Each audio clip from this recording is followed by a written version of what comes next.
জুতা পরে নামাজ পড়া বা জানাজা আদায় করলে হবে কি? জুতা নিয়ম আছে, আপনারা যে জুতা পরেন এগুলো দিয়া হবে না। জুতা নামাজ, যে নামাজে সেজদা আছে ওই নামাজে যে জুতা পরলে হবে, জুতাটার জন্য ফোল্ড হয়, বাঁকা হয় পায়ের সাথে। আর নিশ্চিত যদি থাকেন জুতায় কোনো আবর্জনা নাই, তাইলে চলবে। আর জানাজার নামাজে তো আর রুকু সেজদা নাই। আদব হচ্ছে জুতা থেকে পা খুলে উপরে পা রাখা, এটা আদব। তবে জানাজা হয়ে যাবে, আদবের খেলাফ। আল্লামা ইবনে কাসির লেখেন, মান কানা মুমিনান তাকিয়া কানা লিল্লাহি ওয়ালিয়া। মুহাম্মদ সাল্লাল্লাহু আলাইহি সাল্লামের প্রত্যেক সেই উম্মত যার ঈমান আছে আর হৃদয়ে আল্লাহর ভয় আছে, সে লোকটাই আল্লাহর ওলি হয়ে গেছে। কটা জিনিস লাগবে? দুইটা জিনিস, ঈমান এবং তাকওয়া। এখন এই তাকওয়াবান মানুষগুলো কিরকম হবে, তাদের চরিত্র কি, বৈশিষ্ট্য কি, ঈমান কিরকম, আখলাক কি, স্বভাব কি, এগুলো আল্লাহ আবার দুই আয়াতের মধ্যে উল্লেখ করছেন, 16 এবং 17 সূরা আলে ইমরান। আল্লাহ রাব্বুল আলামিন বলেন, আল্লাযীনা ইয়াকুলুনা রাব্বানা ইন্নানা আমান্না ফাগফির লানা যুনুবানা ওয়া কিনা আযাবান নার। যারা প্রকৃত মুমিন, বিশ্বাসী, ঈমানদার, তারা আল্লাহর কাছে বলে, হে আমাদের আল্লাহ, হে আমাদের রব, আমরা ঈমান এনেছি, তুমি আমাদের জিন্দেগীর গুনাহগুলো মাফ করে দাও আর আমাদেরকে জাহান্নামের আগুন থেকে বাঁচাও। সুবহানাল্লাহ বলবেন না? আমাদের গুনাহ মাফ করো আর জাহান্নাম থেকে বাঁচাও। সুবহানাল্লাহ। এই লোকগুলোর বৈশিষ্ট্য কি? الصابرين والصادقين والقانتين والمنفقين والمستغفرين بالأسحار। সুবহান আল্লাহ। যারা ধৈর্যশীল, যারা সত্যবাদী, যারা তাদের রবের ইবাদতে প্রচণ্ড বিনয়ী, যারা আল্লাহর খুশির জন্য খরচ করে, আর যারা শেষ রাতে আত্মসমর্পণ করে আল্লাহর কাছে ক্ষমা চায়, কান্নাকাটি করে, বলেন সুবহানাল্লাহ। সব মোবাইল বন্ধ, আনিস মোবাইল বন্ধ করে দেন, সব বন্ধ করে দেন, ভিডিও করেন কিন্তু মোবাইল চালাবেন না। কিছু লোক গেটে দাঁড়ায় আছে, ওখানে বিছানা দেন, আর দাঁড়িয়ে থাকলেও কথা বলা যাবে না, এটা মাহফিল, আদব রক্ষা করতে হবে। আদব রক্ষা করবেন, কথা বলেন। নেক নিয়ত করে বসছেন না? নিয়ত ঠিক আছে? আমরা কিছুক্ষণ পর মুনাজাত করে গুনাহ মাফ করে বাড়ি যাব। সবাই নিয়ত করতে পারি? আমরা নিয়ত করছি কিছুক্ষণ পরে আজকের মুনাজাত করে গুনাহ মাফ করে নিষ্পাপ বেহেশতি আল্লাহওয়ালা হয়ে বাড়ি যেতে চাই। কারা কারা হাত তুলে আল্লাহ তাআলাকে দেখা? হাত লম্বা করেন। আল্লাহ কবুল করুন, আল্লাহ মঞ্জুর করুন। তাহলে বন্ধুগণ, এই যে আল্লাহ তার পেয়ারা বান্দাদের কথা বললেন, ঠিক না? এরাই তো আল্লাহর ওলি। সুবহানাল্লাহ। তো এই বৈশিষ্ট্য গুণগুলো অর্জন করে আমরাও কি আল্লাহর ওলি হতে পারি? কথা বলে না। আল্লাহর ওলি, আল্লাহর প্রিয় পাত্র, সুবহানাল্লাহ, তাদের জন্যই দুনিয়ায় সম্মান, আখেরাতে জান্নাত। দুনিয়াতে তাদের কোনো চিন্তা নাই, ভয় নাই, কিচ্ছু নাই, টেনশন নাই। আল্লাহ এটাও বলে দিয়েছেন, আলা ইন্না আউলিয়া আল্লাহি লা খাউফুন আলাইহিম ওয়া লা হুম ইয়াহজানুন। সাবধান জেনে রেখো, নিশ্চয়ই যারা আল্লাহর ওয়ালি তাদের কোনো ভয় নাই, তাদের কোনো চিন্তা নাই। ভয়ও নাই, চিন্তাও নাই। যে যত বড় কাফের তার তত বেশি ভয়, যে যত বড় মুমিন সে তত নির্ভয়। কারণ মুমিন তো আল্লাহ ছাড়া কাউকে ভয় পায় না, আর যে আল্লাহকে ভয় পায় না ও সব কিছু ভয় পায়। সাপ, বাঘ, বিচ্ছু, তেলাপোকাও ভয় পায়, ব্যাঙ দেখলেও লাভ দেয়, ঠিক কিনা? যে আল্লাহকে ভয় পায় ও আর কোনো কিছুকে ভয় পায় না। আর আল্লাহকে যে ভয় পায় না সে সব কিছু ভয় পায়। সে কাপুরুষ হয়, তার বুকে সাহস থাকে না, সে চিন্তিত হয়, সে ভীত হয়, সে কাপুরুষ হয়, সত্য বলার সাহস তার থাকে না, সত্যের পক্ষে অবস্থান নেওয়ার সাহসও তার হয় না। তাহলে আল্লাহর প্রিয় বান্দা যারা, তাদের কথা আল্লাহ বলেন, الذين يقولون ربنا إننا آمنا فاغفر لنا ذنوبنا وقنا عذاب النار। যারা প্রকৃত ঈমানদার, আল্লাহর পরিচয় যারা পেয়েছে, আল্লাহর আজমতের কথা, জালালাতের কথা, আজমতের কথা যাদের হৃদয়ে আছে, পরিপূর্ণ ঈমানদার, তারা আল্লাহকে ডেকে বলে, হে আমাদের রব, আমরা ঈমান এনেছি, আমাদের গুনাহগুলো মাফ করে দাও, জাহান্নামের আগুন থেকে বাঁচাও। আপনারা কি কবরস্থানে আছেন? তাই তো মনে হচ্ছে, না মাহফিলে আছেন? এতটা ড্যাম হয়ে গেলেন, ব্যাপার কি? পুরুষের কণ্ঠে বলেন সুবহানাল্লাহ। এরকম আওয়াজ চাই, থাকবে। এখন আল্লাহ যে ক্ষমা চাওয়ার কথা বলেছেন, যারা আল্লাহর কাছে ক্ষমা চায়, গুনাহগারদের কথা বলেন নাই, ঈমানদারদের কথা বলছেন। সুবহানাল্লাহ। আমাদের একটা ধারণা, গুনাহ করলেই ক্ষমা চাইতে হয়, ঠিক না ভাই? আমাদের ধারণা যে গুনাহ করলে না ক্ষমা চাইব, যার গুনাহ নাই সে ক্ষমা চাইবে কেন? বিষয়টা এমন নয়, বিষয়টা এমন নয়। মনোযোগ দিয়ে শোনেন, কাফেরের ক্ষমা, মুমিনের ক্ষমা এক নয়। মুমিনদের ক্ষমা, আবরারদের ক্ষমা এক নয়। আবরারদের ক্ষমা, মুকাররাবুনদের ক্ষমা এক নয়। মুকাররাবুনদের ক্ষমা আর পূর্বের নবীদের ক্ষমা এক নয়। আর পূর্বের নবীদের ক্ষমা আর ১৫০০ বছর আগে আমার নূর নবী আল্লাহর কাছে ক্ষমা চাইতেন, সেটা এক বিষয় নয়। গুনাহ করলেও ক্ষমা চাইতে হবে। আবার গুনাহ নাই, ঈমান যত বাড়বে তত বেশি ক্ষমা চাইতে হবে। সুবহানাল্লাহ। ঈমান যত বাড়বে তত বেশি ক্ষমা চাইতে হবে। তার মানে হচ্ছে,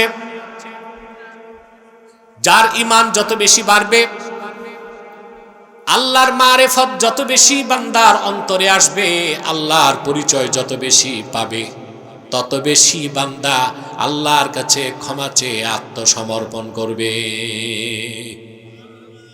কারণ বান্দা যত ক্ষমা চায় আল্লাহ তত খুশি হন। ক্ষমা চাইলে আল্লাহ গুনাহ মাফ করেন, দরজা বাড়ায় দেন, পছন্দ করেন, কাছে টেনে নেন। সুবহানাল্লাহ। আমি একটা দৃষ্টান্ত দিচ্ছি আপনাদেরকে। আদম আলাইহিস সালাম আল্লাহর একটা হুকুম মানতে পারেন নাই, ঠিক না ভাই? কথা বলেন। এই স্পিকার দুইটা চলে কই? চলে কই? আওয়াজ কই স্পিকারে? আদম আলাইহিস সালাম আল্লাহর কয়টা হুকুম লঙ্ঘন করছেন? আর ইবলিস সেও আল্লাহর কয়টা হুকুম লঙ্ঘন করছে? দুজনই একটা একটা হুকুম অমান্য করছে। আদম আলাইহিস সালাম ভুল করলেন, ধরলেন ক্ষমার পথ। আদমকে আল্লাহ মাফ করে খলিফাতুল্লাহ বানায় দিলেন। আর পাপিষ্ঠ ইবলিস ভুল করার পর ক্ষমার পথ ধরে নাই, অহংকারের পথ ধরেছে। তার উপর আল্লাহ লানতের তখতা ওয়াজিব হয়ে গেছে। ক্ষমা চাইলে আল্লাহ খুশি হন। ক্ষমা চাওয়া আদমের উত্তরসূরিদের কাজ, আর ভুল করার পর ক্ষমা না চাওয়া ইবলিসের উত্তরসূরিদের কাজ। আমাদের দেশে আছে বহুত বক্তা, বড় বড় ভুল করে কয় মাথা ঠিক নাই। তো মাথা ঠিক নাই মঞ্চে কেন? ওটা তো পাগলা গারদে থাকবে। ঠিকটা কি বুঝে কইলেন? ঠিক যার মাথা খারাপ এ থাকবে কই? এরে মঞ্চে দিলে তুই মান নষ্ট করবে। আদম আলাইহিস সালাম একটাই হুকুম মানতে পারেনি। আল্লাহ রাব্বুল আলামিন আদমকে ডেকে বললেন, ওয়াকুলনা ইয়া আদম উসকুন আনতা ওয়া যাওজুকাল জান্নাতা ওয়া কুলা মিনহা রাগাদান হাইথু শি'তুমা ওয়া লা তাকরাবা হাযিহিশ শাজারাতা ফাতাকুনা মিনাজ জালিমিন। আল্লাহ রাব্বুল আলামিন ডেকে বললেন, ওহে আদম, তুমিও তোমার স্ত্রী পরমানন্দে জান্নাতে বসবাস করো, যা খুশি তা বেশি বেশি খাও। সুবহানাল্লাহ। রাগাদান আই ওয়াসিআন, যত মন চায় খাও।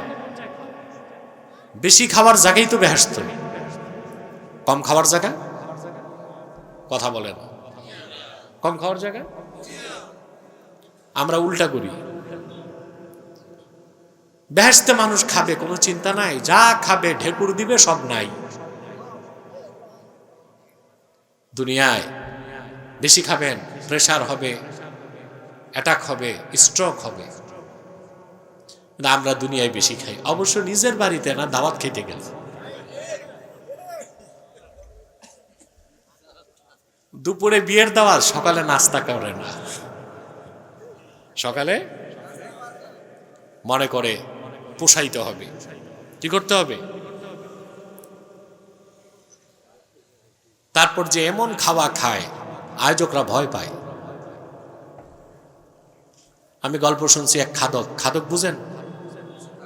এজমর খাদক গেছে বিয়ে বাড়িতে। তো বন্ধু জিজ্ঞেস করছে, কেমন চালাইলা? তো সে বলতেছে, বেশি না, 8টা রোস্ট, 12টা ব্রোস্ট, 6 প্লেট পোলাও, 3 প্লেট জর্দা, 12 গ্লাস বোরহানি, 16টা কাবাব। আজকে শরীরটা ভালো না, চলে নেই। এই অসুস্থ দেহে এই অবস্থা, ভালো থাকলেও কি চালান চালাইতো।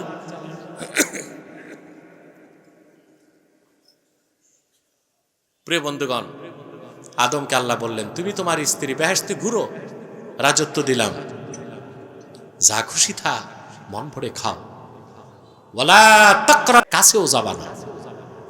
এই একটাই হুকুম না? শয়তানের প্ররোচনায় হযরতে আদম তিনি গন্ধম খেলেন। সেই জন্য আবার আমরা হযরত আদমকে পাপী বলতে পারবো না, দোষীও বলতে, কারণ তিনি নবী ছিলেন। নবীদের ভুল ধরা যায় না, নবীগণ নিষ্পাপ ছিলেন। সুবহানাল্লাহ। এই আকীদা অবিশ্বাস করলে ঈমান থাকবে? আহলুস সুন্নাহ ওয়াল জামাতের সমস্ত ইমাম একমত, আল আম্বিয়াউ মুনাজ্জাহুনা মিনাল কাবাইরি ওয়াস সাগায়ের, সমস্ত নবীগণ কবিরা সগীরা সকল গুনাহ থেকে পবিত্র ছিলেন। এই আকীদার নাম আকীদা ইসমতে আম্বিয়া। ইসমতে, নবীগণ নিষ্পাপ, নবীগণ নিষ্পাপ ছিলেন। এটা যে অস্বীকার করবে সে মুসলমানের কাতারে থাকতে পারবে না। কথাটা আমার না, ফখরুদ্দিন রাজি বলছেন, ইমাম রাজি। মান আনকারা ইসমাতাল আম্বিয়া ফাকাআন্নামা আনকারা রিসালাতা জামিল আম্বিয়া। নবীগণ নিষ্পাপ এই কথা যে মানল না, সেজন্য লক্ষাধিক নবীর নবুয়তকে অস্বীকার করল। আওয়াজ করে বলেন নাউজুবিল্লাহ। পিছনে কি হইচই কেন? ওখানে কি হচ্ছে?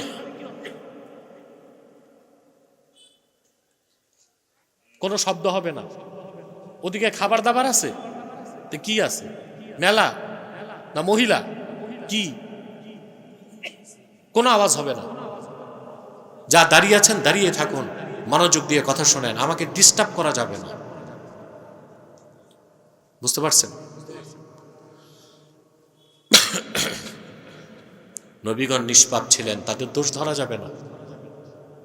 আদম আলাইহিস সালাম ভুল করছেন, এটা আল্লাহ বলছেন।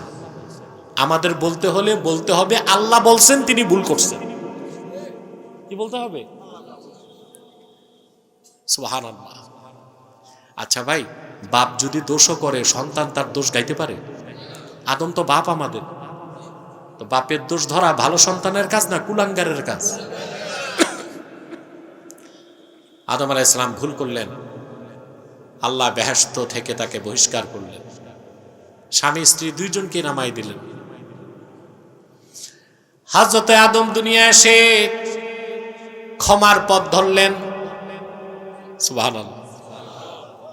তাফসীর খাজেন সাক্ষ্য দেয়, লাম ইয়ারফা রাসাহু ইলাস সামা হায়াআম মিনাল্লাহ। হযরতে আদম একটা ভুলের কারণে দুনিয়ায় নামার পরে আল্লাহকে এত বেশি লজ্জা পাইছেন, ৩০০ বছর আকাশের দিকে তাকান নাই। কত বছর? আকাশ কি তাকান নাই, এত লজ্জা পাইছেন একটা ভুল করার কারণে। শত শত বছর কান্না করলেন। একটি বর্ণনায় ৩৬০ বছর, আরেক বর্ণনায় ৪৬০ বছর, আরেক বর্ণনায় ৬০০ বছর, আমরা বলবো শত শত বছর। তাহলে কোন রেওয়ায়েত আর বাদ যাবে না। শত শত বছর তওবা করলেন, ক্ষমা চাইলেন, কোনো জবাব নাই। হঠাৎ হযরত আদমের মনে পড়ল জান্নাতের কথা। তিনি যখন বেহেশতে আমার আল্লাহকে সাজদা করেছেন, সাজদা থেকে মাথা তুলে আমার আল্লাহর আরশে আজিমে আল্লাহ নামের সঙ্গে নূর নবীজি মুহাম্মদ সাল্লাল্লাহু আলাইহি ওয়াসাল্লামের নাম লেখা দেখেছেন।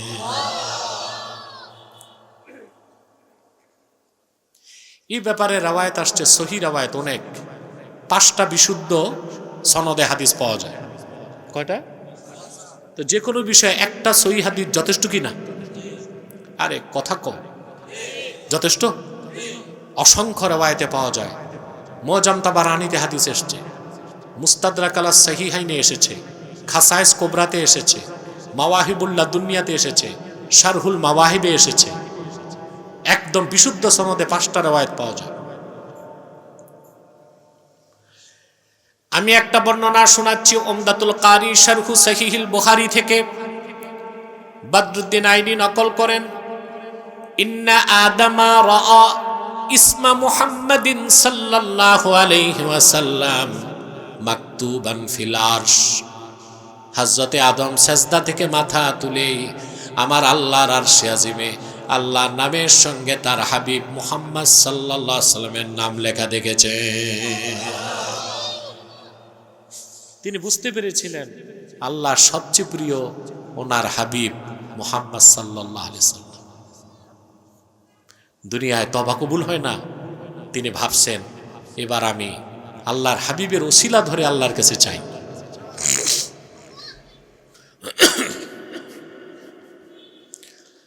হযরতে আদম আলাইহিস সালাম হাত তুলে আল্লাহর কাছে চাইলেন, রব্বুল আলামিন আমি অন্যায় করেছি, গুনাহ করেছি, ক্ষমা চাই। তোমার আখিরি নবী মুহাম্মদ সাল্লাল্লাহু আলাইহি সাল্লামের ওসিলায় আমাকে মাফ করে দাও। শত শত বছর জবাব আসে না, এবার জবাব চলে আসলো। আল্লাহ ডেকে বললেন, ইয়া আদম কাইফা আরাফতা মুহাম্মাদা সাল্লাল্লাহু আলাইহি ওয়াসাল্লাম। ওরে আদম, আমার হাবিব মুহাম্মদ সাল্লাল্লাহু আলাইহি ওয়াসাল্লামকে কেমন করে চিনতে পেরেছো? এখনো তো দুনিয়ায় পাঠাই নাই। তিনি বললেন, রব্বুল আলামিন, যখন আমি দেখেছি আরশে আজিমে সাজদা থেকে মাথা তুলেছি জান্নাতে, তোমার আরশে আজিমে দেখেছি তোমার নামের সঙ্গে তোমার হাবিবের নাম লেখা আছে। আমি বুঝতে পেরেছি তোমার কাছে সবচেয়ে প্রিয় মুহাম্মদ সাল্লাল্লাহু আলাইহি ওয়াসাল্লাম।